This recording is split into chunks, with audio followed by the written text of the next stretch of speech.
I will just get to know from you in a couple sentences what you feel the main struggle, challenge, or symptom is that you're dealing with right now.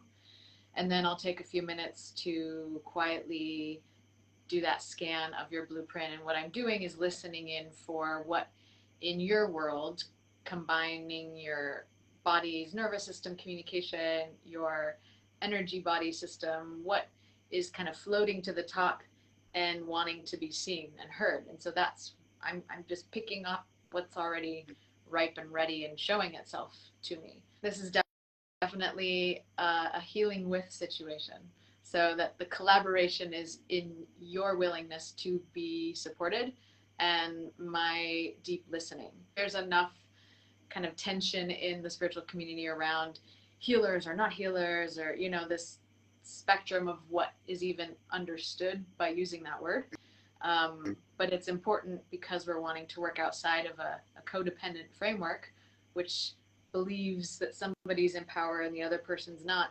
This is interdependent. This is saying you have your own power, and you're from that place of knowing it's there, that might be temporarily hidden to you in this state of challenge, are asking for support. You're empowered in that. So it's a distinction I feel maybe isn't made enough around therapeutic support, and just wanted to name that to be really clear to your viewers that this is how I hold it as well. What would you like support with?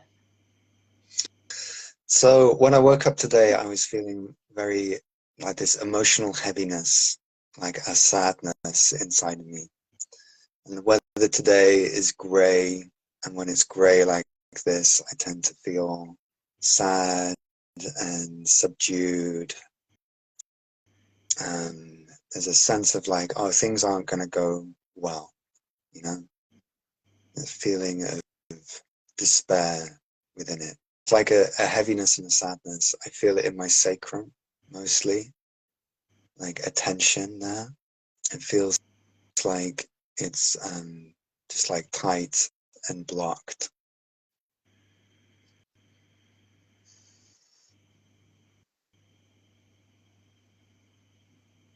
Also in my throat and my heart. The first thing I see is it's an image of you as a young child laying on the floor in this kind of lifeless position, like there's a lack or a loss of energy and a confusion around how to like pick yourself up or get what you need. And when I ask intuitively, and some of the things you were seeing me do with my hand were and my head were different intuitive yeses and nos, and I'm asking questions internally. I get that it's a 2-year-old age that's frozen in time, or the consciousness is within the home dynamics.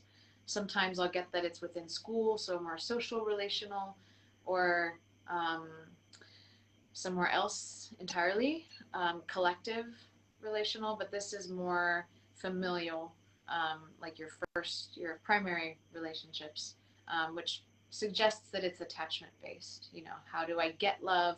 How do I give love? Am I safe? Do I belong? Those are the primary questions of our attachment. So the specific beliefs that we're speaking up were saying it's too hard and I don't know how to get. For a 2-year-old, you know, life is fairly simplistic. You've got your main physical needs and then your emotional ones, which are attention and safety and rest.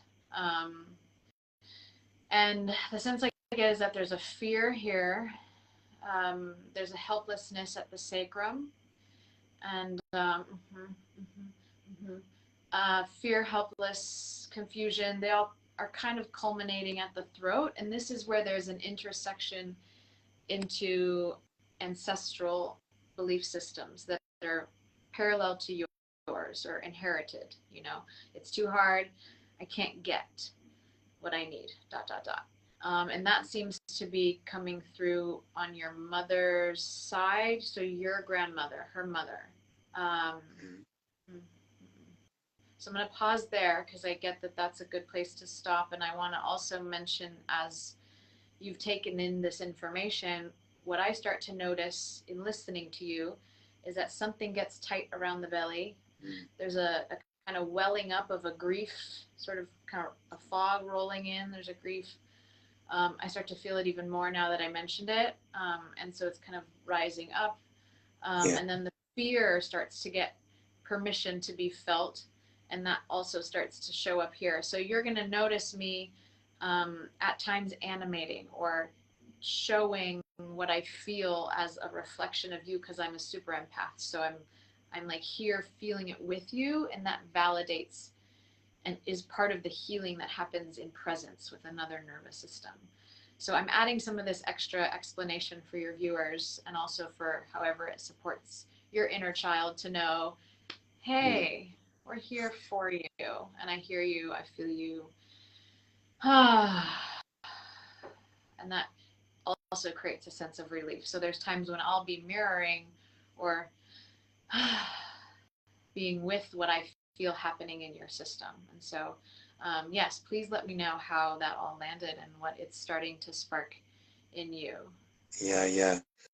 So what you've just brought up is something that like I've been talking to therapists and healers about for a really long time. Like, and when I'm working with myself, I do shamanic journeying on myself. And the part of me that's wounded is exactly that. Like, it's this collapsed child version of me who could easily be 2 years old. Like, I have a very specific memory that goes along with this, Yeah. of being hit by my dad and then being on the floor. So I'm just Yeah. there. And I think my theory is that I went into some kind of learned helplessness because of that, because no one came, you know. So that this image of me as a 2-year-old laying on the floor, unable to cope with the intensity of everything that's happening in my family, and then that carrying over into my life and making it very difficult for me to yeah. And I feel that release. It's the acknowledgement, like he's being seen. Yeah. So it feels good that you presence or speak about this memory that's shown up for you, because that lets us know we're in the subconscious. We're here talking to the 2-year-old, and he's saying, yeah, actually there is this kind of time where that all makes sense. That all is true. And then as you've shared it, I start to feel a sadness when you said no one came. Like I was hit, down, hurt, and then nobody came.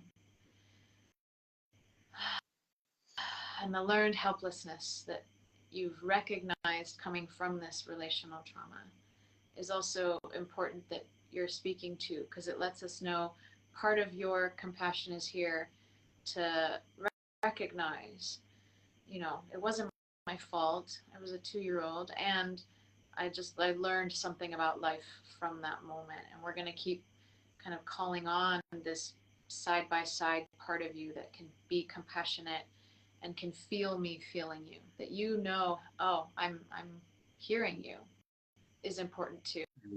If it wasn't clear, if you were going into like a deeper tunnel or dissociating, that would be some other message, and we would want to know that as well. Like, I know that we're in a different frequency right now. Yes. I can feel your presence with me in that frequency. Because of my own sensitivities, I can feel that and I can see it. So when I go into an altered state of consciousness, I start seeing different energies and light. It starts vibrating. So that's what I'm seeing now. And there's a unique feel to it that I can feel in my body. And I'm like, okay, I know what's happening. Like, work is being done. Healing is being done. Exactly. Healing is happening. And that's what I want to share is happening when my hands are moving, when I'm starting to breathe in certain distinct ways that are either heard or seen by the shapes that my mouth is making. Um, and I wanted to let you know earlier, when my hand was up in this position, um, I was physically offering the message to your neck, your body, to the young one, of support, And this is a really important place to offer it for when we go into these pre-verbal places or these young places. The head, the neck, these are all direct windows into the nervous system, and they really do say, I have you, you're here. And as I'm doing it to myself, and you're welcome to do this if it feels good, I start to slow down in a big way. I notice that my speaking wants to dramatically slow down. So we're going into the somatic body, the right brain, the nervous system, and we're even more tangibly going into the subconscious that you're aware of. And as we go there, because you're very open to this style of work and in your sensitivity, receptive to the language that I'm also speaking with you, which is of frequency, my system starts to want to make sounds. And so that is a unique part of how I help the movement of healing that is happening. And so if it's okay with you, I'd like to start adventuring into some of how this young one is wanting support through frequency and through relational space, through the communication that we're having, and also through the support to mature, or the guidance to be with these emotions, the fear and the helplessness, in a different way. And then we'll connect with your grandmother and see how she's also wanting support, because when you're somebody who perceives multiple dimensions or reality beyond just the physical, multi-generationally, which is the reality for many highly sensitive people, the ancestral karma amplifies what you're feeling from your personal karma, from your personal history of abuse or emotional neglect or physical neglect. Any kinds of those relational traumas in this lifetime will be amplified in the intensity that they're existing inside of you, or the way in which they feel so much harder to deal with, digest, get rid of, feel even, because there's an ancestral component. Before, you had mentioned that, like, you were seeing this from your mother's side, my mother's side. I had already seen her in my mind's eye, and I was seeing that family. So I just wanted to throw that in there, because you kept saying things that were exactly like how I was experiencing it and how I had experienced it for a long time.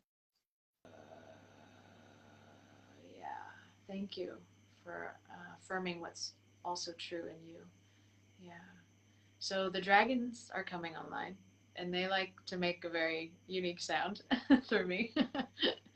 So is it okay if we start going into more of the shamanic aspect of this journey? We've done a beautiful amount of somatic presencing, and we're going to now start weaving back and forth more explicitly. Mm-hmm. Yeah, for sure. Where's your attention right now? Yeah, it's still my sacrum. Okay.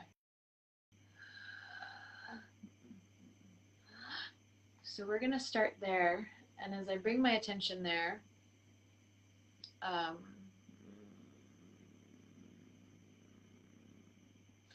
imagine what it would be like if you could open at your root, so at your perineum, the bottom of your body.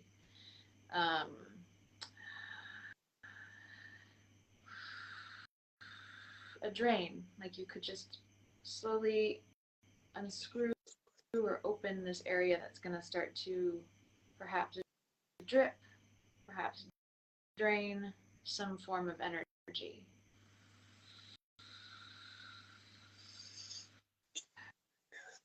And as you start doing that, I notice now a downward flow. So it activates some aspect of life force that can now move down, because it's kind of been like holding. So now we said, okay, you can let it go a little. And then you're naturally bringing in resource.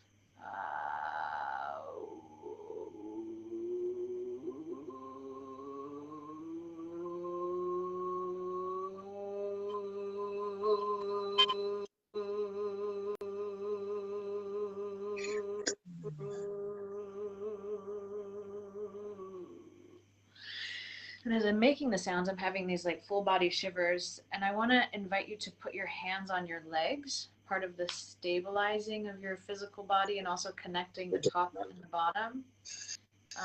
Because when we're young and we have traumatic experiences, we're often going to leave the body. We're going to go up and out. We're going to go to these other dimensions and we're going to hang out with the fairies or be in a kind of in between numb space.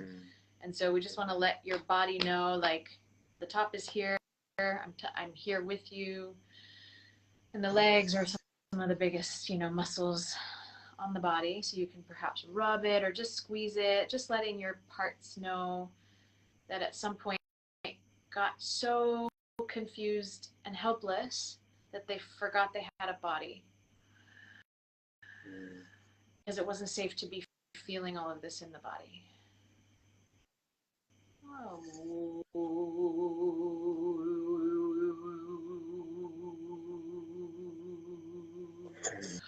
And imagine you could breathe into your heart space and just breathing in the frequency of gold.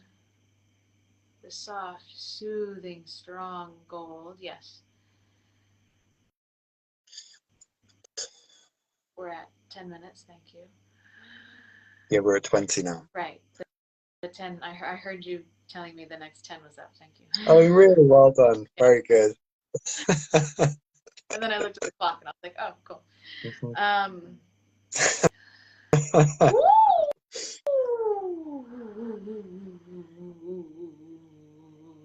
So we want to talk to the 2-year-old. Can you invite him here? And in your mind's eye, imagining this big open room, white walls, white floors, just one big blank empty canvas. Can you invite him in and see how he shows up, if he's willing to? Yeah, he is. How do you notice him? He's shy. He's hiding behind me, but he's like poking his head out. He's curious. Yeah. And I start to get curious, what's happening here for you? In my heart. Yeah. I feel a mixture of grief and joy. Yes. Good. Exactly. Yeah. Yeah. I feel grief because of everything that's happened. And I feel joy because he knows I'm safe.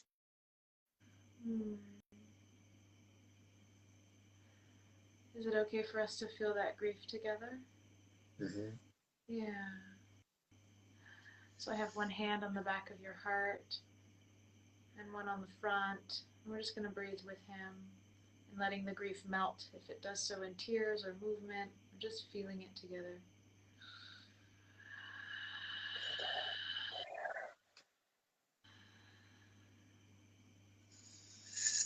Yes.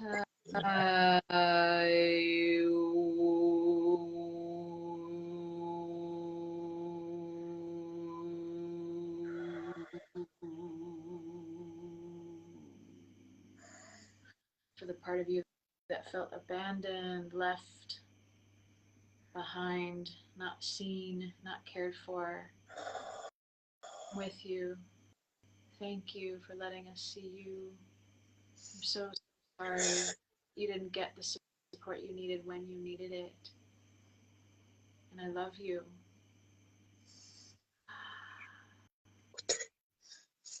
And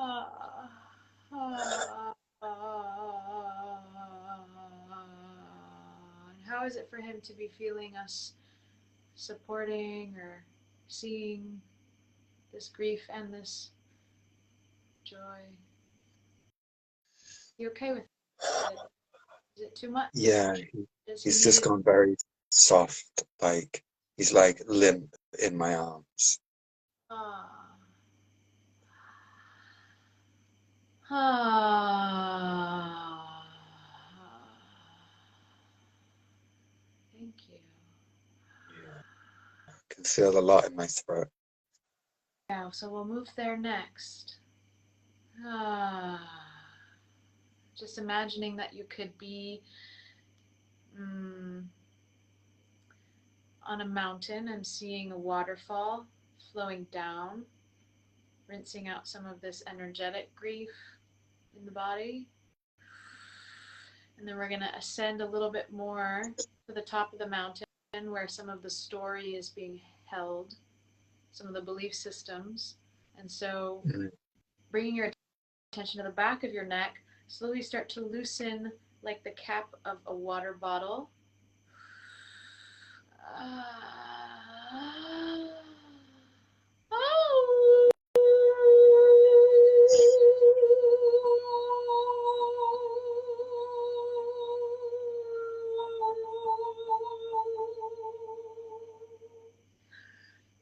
We're going to invite in your grandmother because she's getting antsy. She wants some support. She's getting tense. She's a bit frustrated. So we'll come back to your 2-year-old. He's taking a little rest, it sounds like, just being held, receiving. Can we invite your grandmother into that room and see if she shows up and how?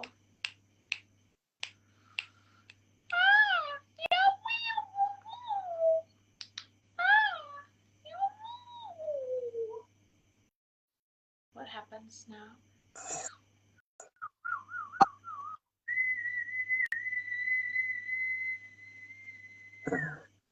It's hard for me to say, but so she's kneeling beside me, and she has her hand on my hand, and she's apologizing. Yeah.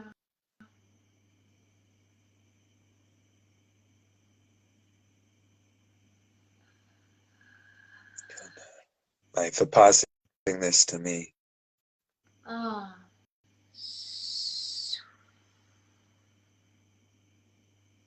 What part of it?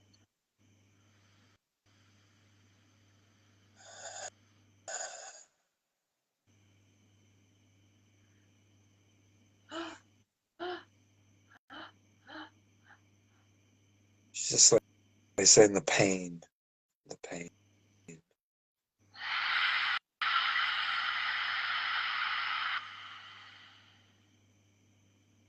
So part of what my system is doing is being like the release valve. If the pot of water was boiling, or the kettle, and the steam was wanting to come out from all that pressure in her lifetime that was unaddressed, or where this pattern was in her as pain, I'm expressing in a way that my body has learned to do some of that frequency, that intensity, because we're both in it. We're both with the readiness of that, the allowing of that, or my system wouldn't offload it with you. And so she is recognizing that there was some pain that passed on, and she's feeling remorse.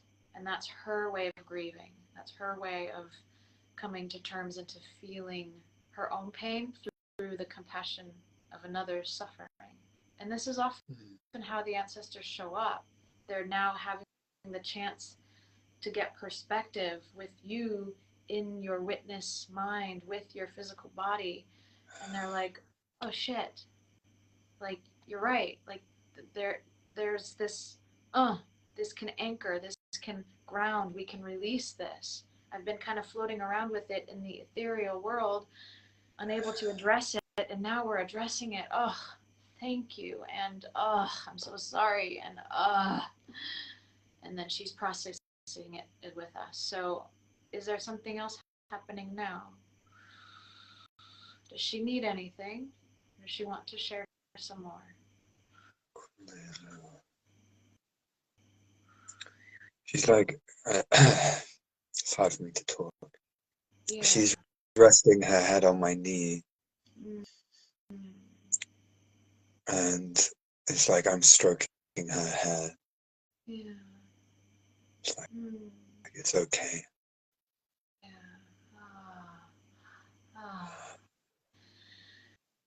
Yeah, and I'm feeling some of that grief in my body, allowing it to move through.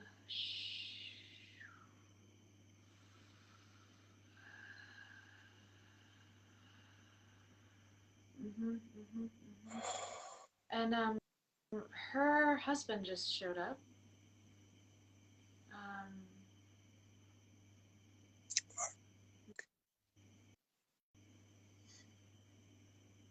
yeah, Yeah, I'm named after him. yeah. Mm.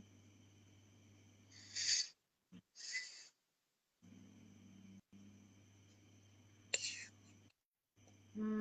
Mm. Yeah, you're willing to feel this, Jack.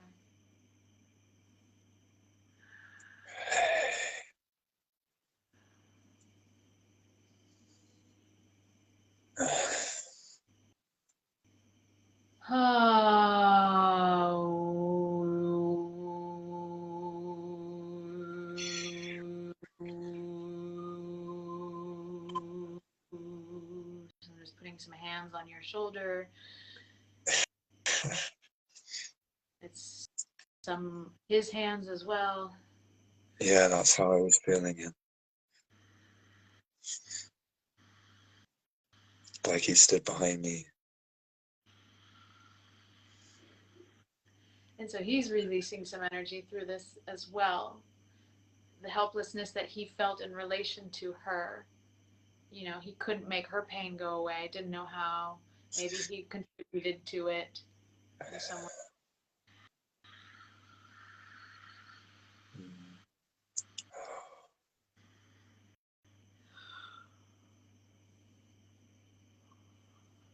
And I'm wondering if we can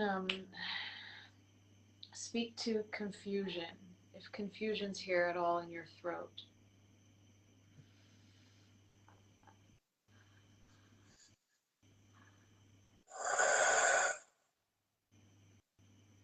Like, is there anything I have to say? Yeah, and it would be the 2-year-old confusion. So we're weaving in this moment. That we're dipping back into the inherited piece that was true for him. Um, and so we'll come back to the grandparents to wrap up in the next few minutes. But there's something that seems relevant for him, possibly. To the 2-year-old. And what is it from the 2-year-old? Sorry, it's difficult for me to remember things while I'm in this altered And state. I completely understand. Yeah. So confusion.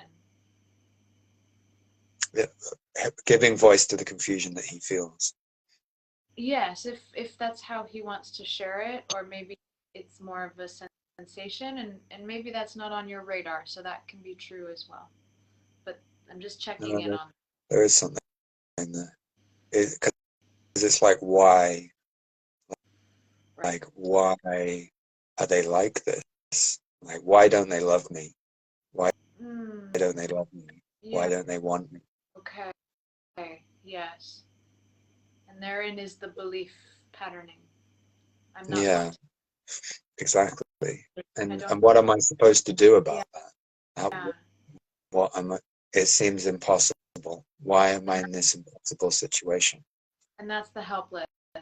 I can't do anything about this, or I don't know how to. And Yeah, that's true for a 2-year-old. And so now, as an adult,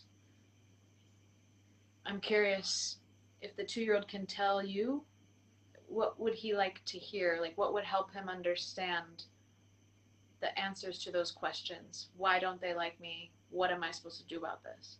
From your wisdom, what would you say? yeah. It's because they don't like themselves. Like they're not. They're not fully themselves. They're insane. They're insane. They're temporarily insane. Hmm. So they don't know how to be parents to you. Uh-huh. They don't know how to do that Yeah. because they weren't really given that either. Right. And it's all mad, but there's sanity within this madness. Yes. Like, we're all growing from this. We're all contributing to something greater than ourselves. So even though it feels maddening and chaotic and wild, you will rise from this. Yeah. Mm. And how does he receive that message?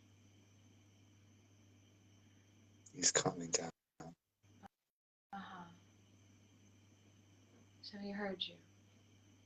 Yeah. Yeah. He's happy that he's going to become me. Yeah. Mm. Mm. I feel that. Mm. Mm.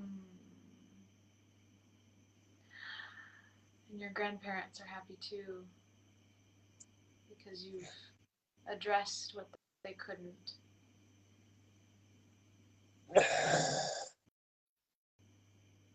And everybody wins, because the part of you that is now cleaning up the way they didn't know how to care is giving them the medicine of care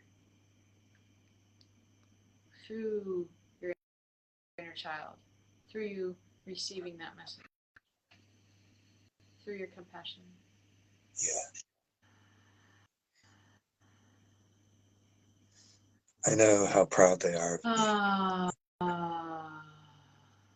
I feel that. Mm.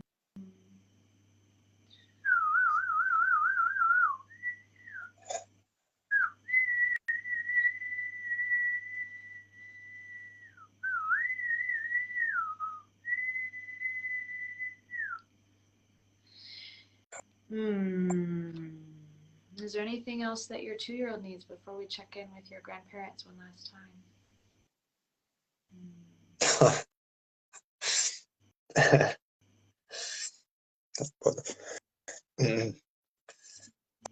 He wanted to give you a flower to say thank you. Yeah. Sweet. Thank you. He's sweet. He's very sweet. So sweet. Oh. Mm.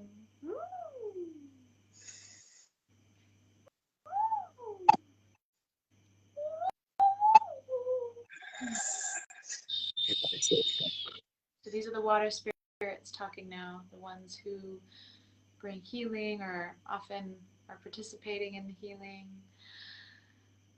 are confirming the healing, this kind of squealy, singy sounds. And they're gonna speak in a moment, it seems. Um, but I want to give a little bit more space to little Jack. He's adorable. He's adorable. There's so much love in him. Yeah, my heart is squealing. I'm feeling the joy come back into your body. Like as you're reconnecting with his aliveness, having digested what was a stuck, heavy, is now enlivened. Yeah, I feel him in my sacrum. Great. Yes. Joy, pleasure, and joy. Yes. And that's the seat of you. That's your source of being anchored in this life, in this body, being safe on this ground, this earth. And that's really important to notice, that your energy's coming down into you. So more of you can be here, more of you can actualize in your life, in your relationships, vulnerably and powerfully. And that also speaks to how the ancestral energies are coming back into your genes, your blood, your body. Yeah. My granddad was a powerful man. He was a commander in the Navy in the Second World War. I always thought I was meant to be a leader like him.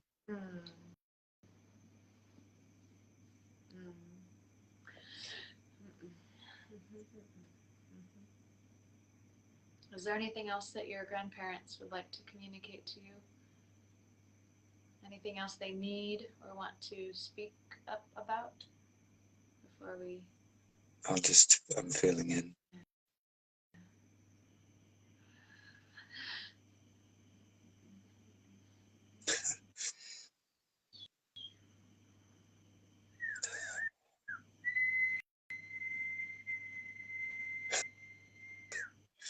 So my granddad, like, he had this sword, I think it was like his commander's sword, and he used to bring it out at like big occasions. Like people would want him to basically make some kind of ceremonial gesture with it or something, and there'd be this room full of people, and he'd be at the head of the table, and he'd like pull out his sword and do something, but he just like took it out and just like placed it on both of my shoulders.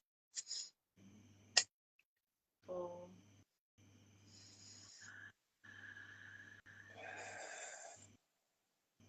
And that's the beauty of these intuitive messages. They come with so much more than just the picture. And that's the importance of giving them a voice and also seeing how it lands in you, that you experience him doing this and then, you feel it. It's not just a fun idea, it's a full message. And that's why the intuitive language is so important, because it bridges the ancestral and the inner child. It's that place of magical realism. Yeah. Yeah, I feel it. I mean, I felt it the whole time you've been working the energies. So it feels very real and alive for me. Yeah. And so, as a way of closing this journey and this therapeutic healing space, we want to ask the body mind. This is the psyche. This is where we were just digging around in the subconscious, and we're going to see how did it now plant itself in the conscious, in your consciousness. So we're going to ask the parts of you that were in question before or in tension with these emotional protectors earlier. So if you were to tune into your, it's kind of like the belly chest area, the heart is where you named it. Can we ask what's true now, what's possible now, and listen for what is there? Could be words, it could be a picture or a feeling. Yeah, it's an image. Yeah. Just tell me. Oh man. So if it's like me, if I was made of pure light, like with my arms outstretched, and light is just radiating out of my body, filling the world. That's a special image for me because I've had spiritual, mystical experiences where I've met a being that's made of pure light, and I was pretty sure that it was me, like a different version of me.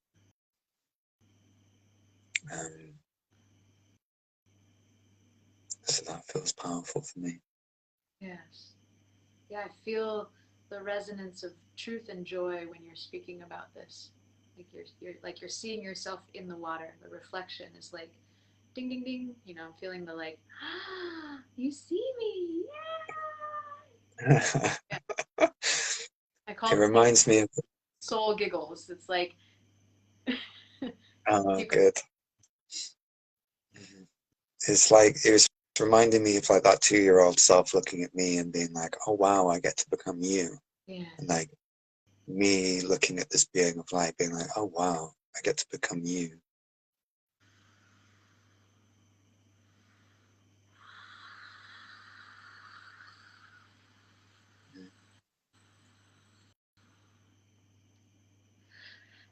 Yeah, so what's happening now is some weaving of that soul energy into your heart space.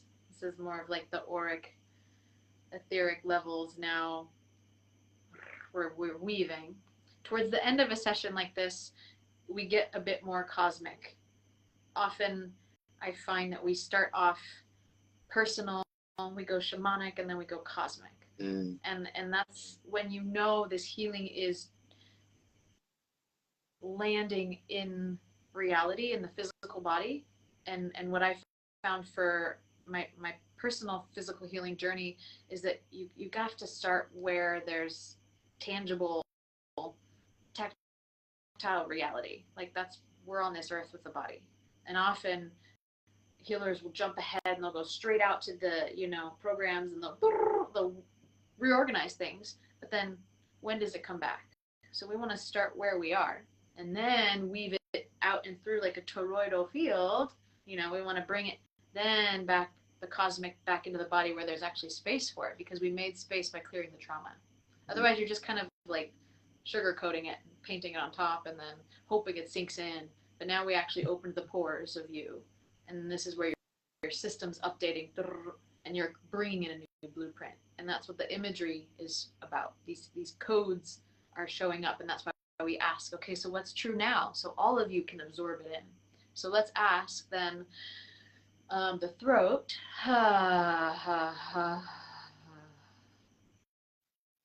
What's true now? What's possible now?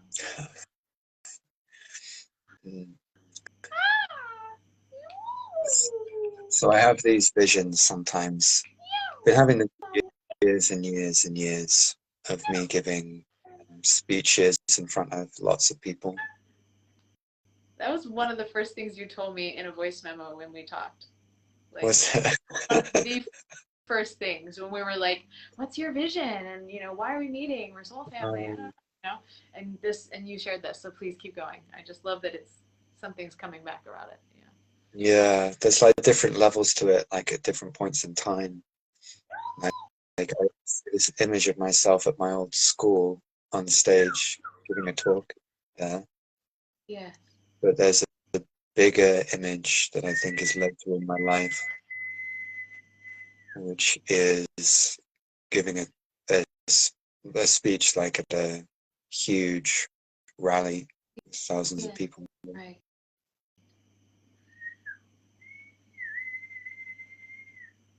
Seen it so many times.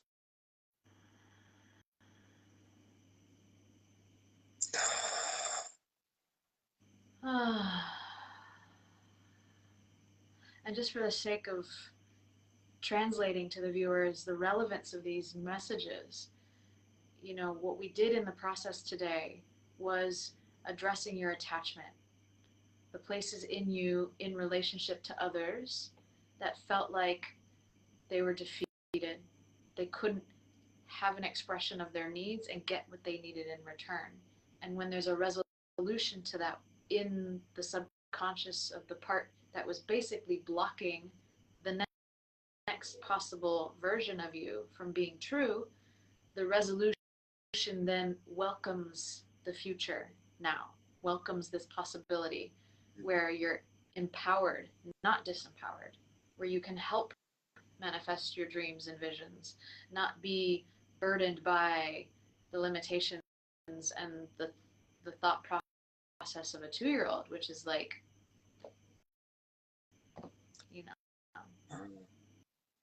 That makes so much sense. Yeah, I see that. Yeah, so you're actually downloading them because there's available space in your hard drive now. And it's just confirming with these other parts of you that you're all on the same trajectory. And that's really what inner child healing is about, is you've got these parts that are holding on to you like, a hungry baby grabbing at your coat tails is like, and you're dragging them along. You're not going to get where you need to go as easily if you're dragging all this trauma. But when they get resolved, they walk with you, and that wisdom, and the same with the ancestors, they walk with you, and they're actually then running ahead and like helping the thing happen. They're like, oh, making the calls, the synchronicities, they're doing some of the work to put you in right relation with the people you need to meet at the right time, and all the magic that we live in magic. That's how we met. And they help the more that they get helped. The childlike wisdom, the ancestral wisdom. That's just how it helps. So we're almost done here. I know we've gotten over our projected amount of time. We're Yeah. hoping for 30 minutes, but that's kind of like the minimum amount of time that I've seen this kind of process possible in. So we're doing still good. We're at 40. Thank you, everybody, if you're still with us and watching. Thank you so much for your care and your presence. This is what it's about. Can you now ask Jack your sacrum? What's true and possible now?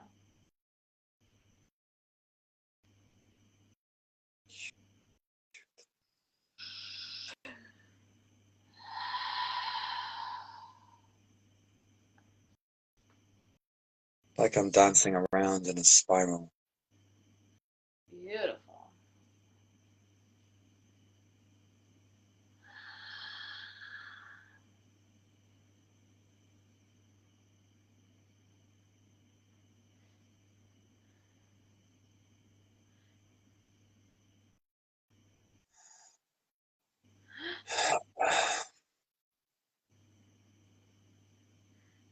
Amazing, amazing.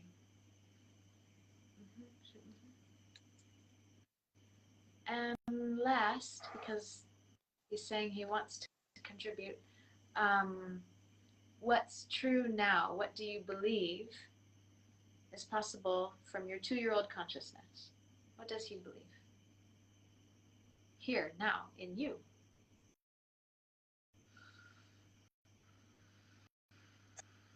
I mean, he's very happy. He's just like running around, playing, and Yeah. and he's on my shoulders. My dad used to carry me on his shoulders. Mm. I feel like he. Yeah. Hmm? Keep going. I feel like it's like reparenting. Yeah. You know, it's like he's taking me on as his dad. Mm. Very true.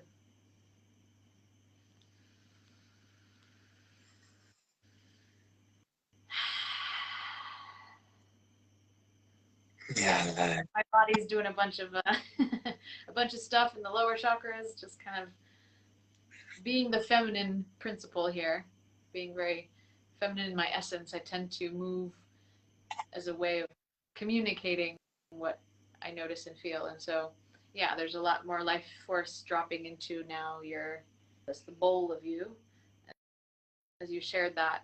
And um, can I share what I heard in words, what you described with that image of you on the shoulders? Mhm. I heard, I am loved. He was saying, I am loved as the new belief. Yeah. I have enough. I can get what I need. Mm,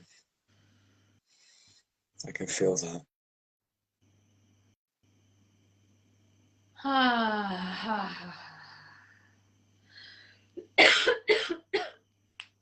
So,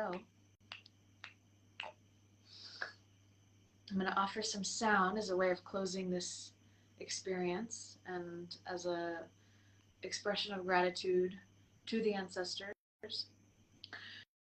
to the other beings that have supported in this, known and unknown, and as a way of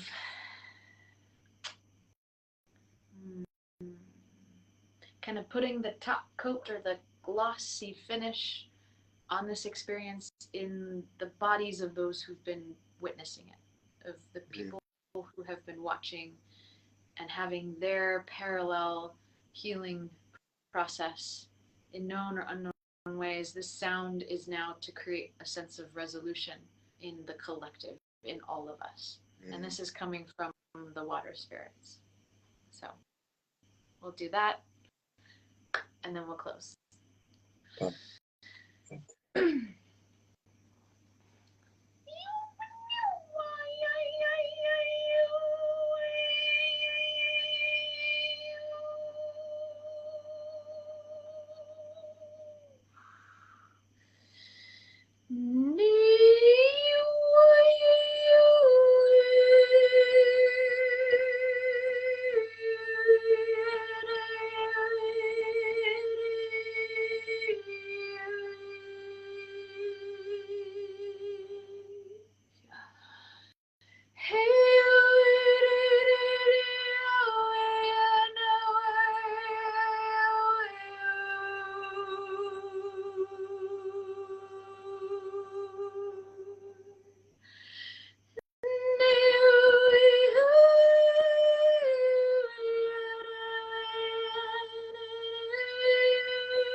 Sweet ones, walk where you will go, know where you have been, welcoming the frequencies of the lovingness that is always walking with you. Sweet ones, you are of this earth. You are of the love that can never be extinguished. You are of the lighted worlds where there is always a way through the darkness. There is always love.